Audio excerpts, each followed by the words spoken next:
എന്തു നല്ലോർ സഖീശു പാപദുഃഖം വഹിക്കും. എല്ലാം യേശുവോടു ചെന്ന് ചൊല്ലിടുമ്പോൾ താൻ കേൾക്കും. നൊമ്പരം ഏറെ സഹിച്ചു സമാധാനങ്ങൾ നഷ്ടം. എല്ലാം യേശുവോടു ചെന്ന് ചൊല്ലിടായ നിമിത്തം. ദൈവവചന ചിന്തകൾ കേൾക്കുന്ന എല്ലാ മാന്യ ശ്രോതാക്കൾക്കും ക്രിസ്തീയ വന്ദനം. സദൃശവാക്യങ്ങളുടെ പുസ്തകം 3-ാം അധ്യായം 34-ാമത് വാക്യത്തിനുള്ളിൽ എളിയവർക്കോ അവൻ കൃപ നൽകുന്നു എന്നുള്ള വചനം നമുക്ക് കാണുവാൻ സാധിക്കുകയാണ്. ദൈവത്തിൻ്റെ കൃപ ആർക്കാണ് ലഭ്യമാകുക എന്ന് ചോദിച്ചാൽ എളിയ ജനത്തിന് ദൈവത്തിൻ്റെ കൃപ ലഭിക്കുന്നു എന്ന് ഇവിടെ ശലോമോൻ ഓർമ്മപ്പെടുത്തുകയാണ്. 41-ാം സങ്കീർത്തനത്തിൻ്റെ 1-ാമത്തെ വാക്യം പറയുന്നത്, എളിയവനെ ആദരിക്കുന്നവൻ ഭാഗ്യവാനാണ്, അവൻ അനർത്ഥകാലത്ത് ദൈവത്തിൻ്റെ കരുണ അനുഭവിപ്പാനുള്ള ഭാഗ്യം ദൈവം അവന് നൽകുന്നു എന്നതാണ്. നാം ആർക്കാണ് കൂടുതൽ ആദരവും ബഹുമാനവും അംഗീകാരവും പദവികളും ഒക്കെ നൽകുന്നത് എന്ന് ചോദിച്ചാൽ നമ്മേക്കാൾ ശ്രേഷ്ഠന്മാർക്കും ഉന്നതന്മാർക്കും സമ്പന്നന്മാർക്കും ഒക്കെയാണ്.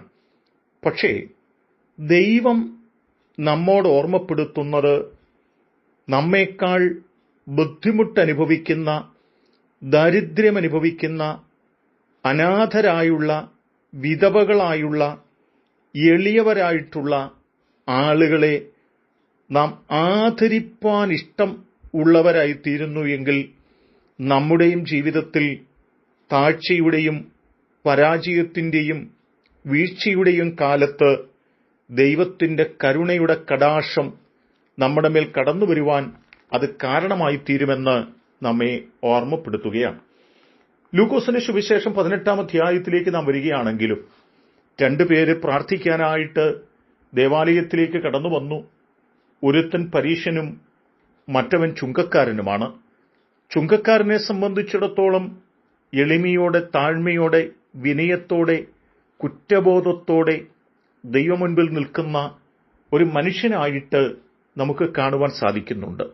താൻ ദൈവസന്നിധിയിലേക്ക് അടുത്തു വരുവാൻ കഴിയാത്തവനായി താൻ ദൂരത്ത് നിന്നുകൊണ്ട് താൻ സ്വർഗത്തേക്ക് കണ്ണുകൾ ഉയർത്തി നോക്കി തൻ്റെ മാറത്തേക്കിടിച്ച് താൻ ദൈവത്തോട് പ്രാർത്ഥിക്കുന്ന പ്രാർത്ഥനയുണ്ട്. ദൈവമേ, ഞാൻ യോഗ്യനല്ല, എന്നോട് കരുണ കാണിക്കണമെന്ന് പ്രാർത്ഥിക്കുന്ന പ്രാർത്ഥനയാണ്. അപ്പോഴും പരീശൻ ചുങ്കക്കാരനെ അപമാനിക്കുന്നുണ്ട്. അതിൻ്റെ പിന്നിൽ എളിമയോടെ, താഴ്മയോടെ, വിനയത്തോടെ സ്വർഗത്തിലേക്ക് നോക്കുവാൻ പോലും തുനിയാതെ മാറത്തടിച്ച് ദൈവമേ, പാപിയായ എന്നോട് കരുണയുണ്ടാകണമേ എന്ന് പ്രാർത്ഥിച്ച ആ ചുങ്കക്കാരനോട് ദൈവം കരുണ കാണിപ്പാൻ, അവന്റെ മേൽ ദൈവത്തിന്റെ കൃപ പകരപ്പെടുവാൻ ഇടയായിത്തീർന്നു. ആ ദൈവകൃപ അനുഭവിച്ചുകൊണ്ട്, ദൈവിക സമാധാനം അനുഭവിച്ചുകൊണ്ട് ചുങ്കക്കാരൻ മടങ്ങിപ്പോകുവാൻ തുടങ്ങുമ്പോൾ കൃത്യമായിട്ട് പറയുന്നൊരു പദമുണ്ട്. അങ്ങനെ എളിമയോടെ ദൈവസന്നിധിയിൽ പ്രാർത്ഥിക്കുവാൻ, മറ്റുള്ളവരെ ബഹുമാനിച്ചുകൊണ്ട് പ്രാർത്ഥിക്കുവാൻ, ദൈവസന്നിധിയിൽ കുറ്റബോധത്തോടെ പ്രാർത്ഥിക്കുവാൻ മനസ്സുവെച്ചതുകൊണ്ട് അവൻ നീതീകരിക്കപ്പെട്ടവനായി വീട്ടിലേക്ക് പോകുവാൻ കഴിഞ്ഞു. മറ്റവൻ അങ്ങനെയല്ല എന്ന് പറഞ്ഞിട്ട് പറയുന്ന വാക്കുണ്ട്. തന്നെത്താൻ ഉയർത്തുന്നവനെല്ലാം താഴ്ത്തപ്പെടും, തന്നെത്താൻ താഴ്ത്തുന്നവനെല്ലാം ഉയർത്തപ്പെടും എന്ന് നമ്മെ ബോധ്യപ്പെടുത്തുകയാണ് ചെയ്തിട്ടുള്ളത്. നാം താഴ്മ ധരിക്കുവാൻ, നാം എളിമപ്പെടുവാൻ, നാം ദൈവസന്നിധിയിൽ വിനയപ്പെടുവാൻ മനസ്സുവെക്കുന്നുവെങ്കിൽ ദൈവത്തിന്റെ കൃപ നമ്മുടെ മേൽ പകരുവാൻ ഇടയാകും. ദൈവത്തിന്റെ എല്ലാവിധ അനുഗ്രഹങ്ങളും നമ്മുടെ മേൽ പകരപ്പെടുവാൻ ഇടയാകുമെന്ന് ഈ വചനം നമ്മെ പഠിപ്പിക്കുകയാണ്. ആകയാൽ എന്നെ കേൾക്കുന്ന പ്രിയപ്പെട്ടവരെ, നമ്മുടെ ജീവിതത്തിൽ ധിക്കാരികളായി, അഹങ്കാരികളായി, നിഗളമുള്ളവരായി ജീവിച്ചിട്ട് ദൈവത്തിന്റെ ശാസന അനുഭവിക്കുകയല്ല, എളിമയോടെ, താഴ്മയോടെ, വിനയത്തോടെ ദൈവസന്നിധിയിൽ ജീവിച്ച് ദൈവത്തിന്റെ കൃപകൾ പ്രാപിപ്പാൻ ദൈവസന്നിധിയിൽ സമർപ്പിക്കുന്നവരായി തീരാം. അതിനെന്റെ കേൾവിക്കാരെ ദൈവം സഹായിക്കട്ടെ. കരുണയുള്ള ഞങ്ങളുടെ ദൈവമേ, ഞങ്ങൾ ദൈവകോപത്തിനിരയായി തീരാതിരിക്കേണ്ടതിന് ഞങ്ങളുടെ നിഗളവും അഹങ്കാരവും ഗർവവുമൊക്കെ വിട്ട് ഞങ്ങൾ എളിമയും താഴ്മയും വിനയവുമുള്ളവരായി ദൈവസന്നിധിയിൽ നിലനിന്നിട്ട് ദൈവത്തിന്റെ കൃപകൾ പ്രാപിപ്പാൻ ഞങ്ങളെ സഹായിക്കണം. യേശു കർത്താവിൻ നാമത്തിൽ തന്നെ ആമേൻ.